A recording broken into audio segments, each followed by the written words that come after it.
Welcome to the deep dive. Today, we're taking a closer look at some really intense global debates. Our sources come from a pretty high-profile commentator looking at flashpoints like city politics, immigration, media ethics, you name it. Yeah, and this deep dive is really about giving you a shortcut. We're focusing on comparisons, mainly UK versus US, trying to understand how these big anxieties about, well, money, identity, control, how they play out differently across the Atlantic. Exactly. So our mission is to pull out the core arguments, the key tensions, and see where ideology kind of hits reality, especially budget reality. Let's kick off with a fascinating one. London versus New York, two huge financial hubs. Right. And we're looking at their mayors. Yeah. London's Sadiq Khan, New York's Mayor Mamdani. Both prominent Muslim figures leading these global cities, but politically, very different. That's what the sources jump on straight away, isn't it? That political difference. Khan, even though he's labor, is painted as like the ultimate establishment labor figure, conventional. Totally. Whereas Mamdani, the source, calls him a full-on self-acclaimed socialist. And because New York is, well, the heart of capitalism, his push for a socialist agenda there is seen as this huge, potentially seismic moment. It's interesting, too, how they explain Khan's success. He's London's first three-term mayor. But the analysis isn't really, it's a win for progressive politics. Yeah. It's more that his opponents were just universally useless. That's the quote. Gave him an easy run. So success by default, almost. Less about his platform, maybe more about a lack of credible challenge. Which is a pretty stark political observation, right? Yes. Sometimes you win just because the other side stumbles. Absolutely. But with Mamdani in New York, the challenge flagged is structural. It ties right into this broader critique of socialism we see in the sources. Which is? Basically, the argument is that socialism hasn't really worked sustainably anywhere long term. And the reason given is pretty straightforward economics, isn't it? At some point, someone has to foot the bill for all the promises. Exactly. And the source points to the UK Labour Party as a current example. Won this huge majority, promised the world, basically. Yeah. Prosperity for all. Then boom, reality hits. They realize they can't actually afford it all. So we're expecting U-turns? The source predicts a big looming budget U-turn. Things like pledges on not raising income tax, likely gone. Promises made in opposition often don't survive contact with, the actual Treasury figures. Okay, so if that's the labor example in the UK, what about Mamdani in New York? What's the prediction there?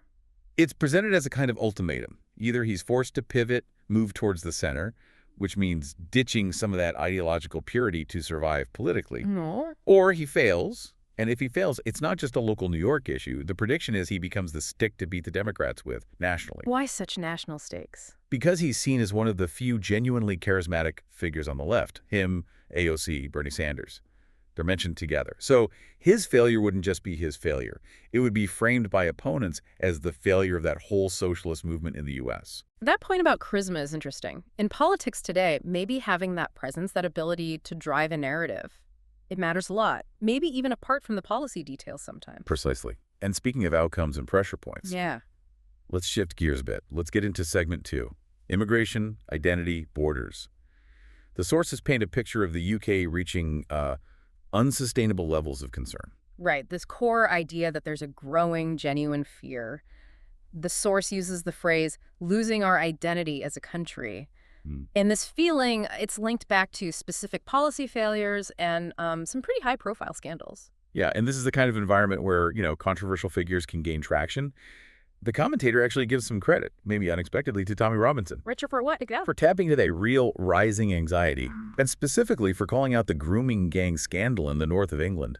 The source describes it as horrendous, involving British Pakistani men abusing young white English girls, and claims the establishment tried to cover it up. Wow. Okay. And underlying this is the policy failure aspect. Absolutely.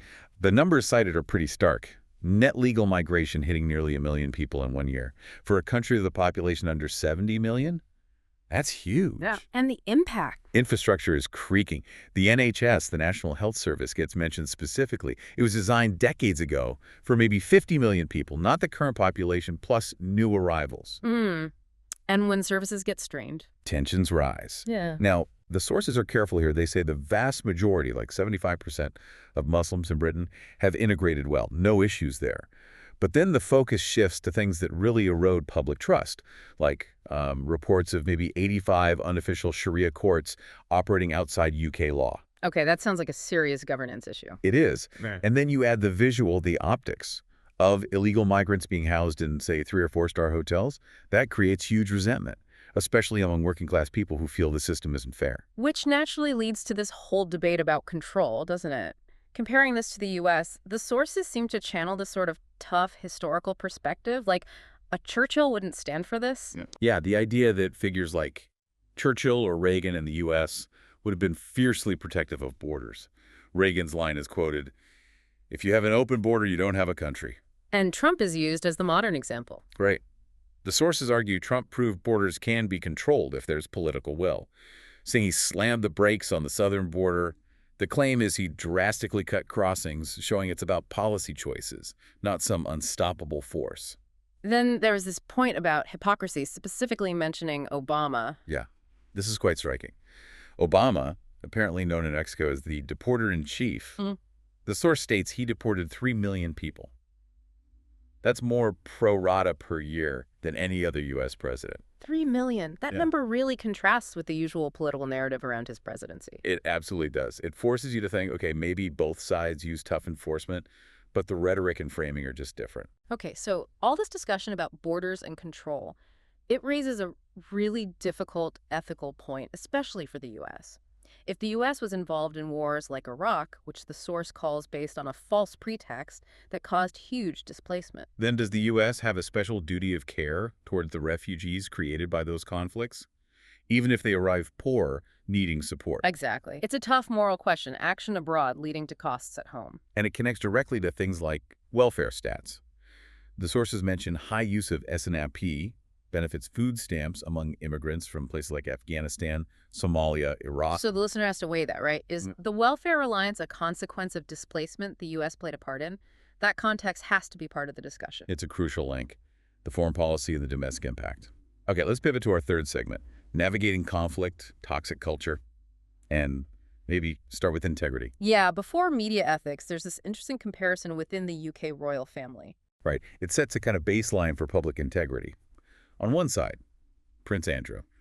Epstein scandal, disgraced, caught lying about it all. That's framed as profound personal shame, linked to potential criminality. And on the other side, Harry and Meghan. They're just called annoying little grifters in the source material. Using their status, trashing the family for money. The difference is key. Andrew's actions involve alleged criminality and proven lies. Harry and Meghan are seen as irritating bad form, perhaps. so it's about the level of dishonesty, criminality versus just bad behavior. Exactly. One destroys public standing, the other just annoys people. And that idea of fundamental dishonesty leads us straight into media ethics, platform responsibility. Alex Jones comes up significantly here. Yes, and the critique isn't just that he was controversial, it's that he was deliberately perpetrating a lie about Sandy Hook being staged, and crucially, for financial gain. The source claims massive income spikes, tens of millions, tied to repeating the lie, while actively harming the victims' families. That motive makes it unconscionable. Okay, so the deliberate lie for profit is the core issue there. What about platforming someone like Nick Fuentes? Here, the nuance is slightly different. Fuentes has made appalling comments, on the record. The criticism directed at Tucker Carlson wasn't just for having him on, but for failing to challenge him robustly during the interview. So it's about the interviewer's duty. Yes. The argument is interviewers, especially on big platforms, have a duty to really interrogate controversial views, not just let them air unchallenged. Abdicating that duty damages integrity. Got it. Okay, shifting to global conflict now. The Israel-Hamas situation since October 7th. The perspective described has evolved quite a bit, hasn't it? It really has. The initial stance reported was very firm. October 7th, the worst attack on Jewish people since the Holocaust. Israel had not just a right, but a duty to defend itself against Hamas, a designated terror group. But that solidarity shifted. It did, according to the sources. Concerns grew quickly because of how the Israeli government handled the aftermath. Specifically, the deliberate suppression of independent international media access to Gaza. That's called out as a massive problem for credibility. It just breeds suspicion. And the blockade. The 3-month blockade of aid. Yeah. The source suggests that felt like it crossed a line, maybe into being a criminal act. Now, terminology is important here. The source explicitly argues it's not genocide. The bar for that is exceptionally high. What?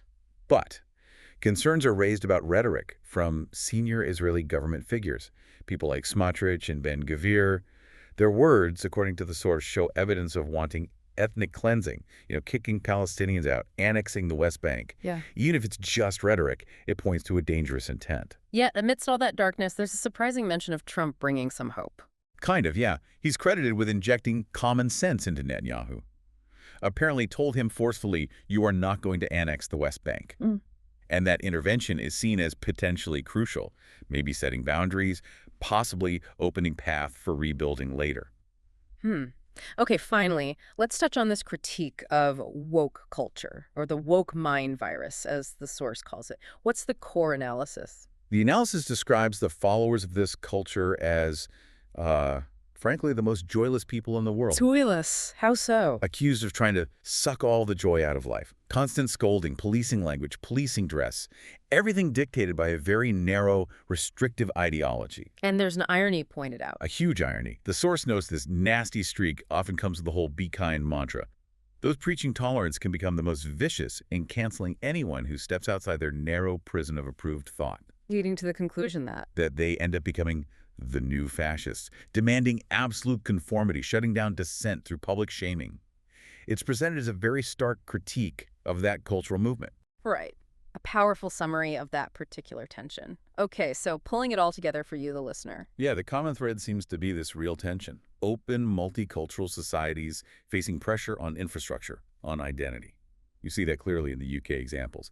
And alongside that, this constant challenge of demanding accountability, real integrity from powerful people, whether it's mayors, media figures, or global leaders. That standard of integrity kept coming up, didn't it?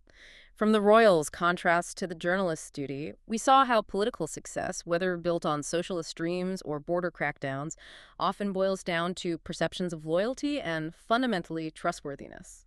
Which brings us to our final provocative thought for you to chew on. When we judge leaders, influential figures, what's actually more corrosive to long-term public trust?